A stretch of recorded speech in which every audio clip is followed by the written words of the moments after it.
The most important tools in basic assessment are not technological, but rather consist of touch, hearing, sight, and smell.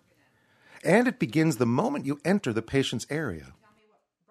Look at the patient. What do you see? What is the color of the skin, the sclera, the nail beds, and the conjunctiva? Is the breathing labored? Does the face look calm, or does the patient appear anxious, fearful, or exhausted? What does the body position tell you about the ease of breathing or the comfort level? Listen. Is the patient's breathing audible? Do you hear wheezing or grunting sounds associated with respiration, perhaps moaning related to pain? Is the speaking voice clear or raspy, overly loud or inaudible? If you are responding to an equipment alarm, begin your assessment of the problem by looking at the patient, not the equipment. Touch the patient. Is the skin warm or cold, dry or moist, soft or scaly? Check the skin turgor. Is it firm, boggy, or are the tissues so dry they tint? Does touch cause the patient to wince in pain or shrink back in fear?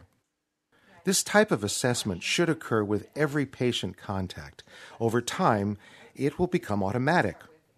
You'll notice these things without being aware of it unless you see something has changed or note an abnormality.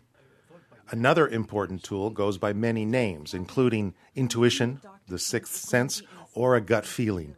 It is that sensitivity to another that tells you something is amiss. You may have heard that there is no such thing as intuition, but think about your own responses. When you enter a room, you have many sensations related to what you find. We speak of a place as being welcoming or forbidding. This is based on information we receive via our senses. And while we cannot always put words to it, we feel relaxed or we feel an anxiety that causes a visceral response.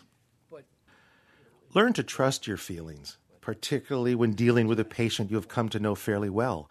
If something seems wrong, it probably is. In her work, From Novice to Expert, Patricia Benner identified the gut feeling as an outcome of experience. She believes that nurses go through 5 levels of ability: novice, advanced beginner, competent, proficient, and expert. During this process, they gain knowledge through experience that hones their ability to perceive changes in one patient that they have previously observed in others.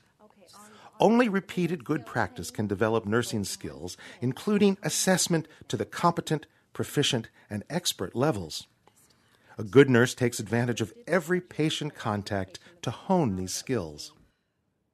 It can sometimes be difficult to communicate concerns based on a gut feeling.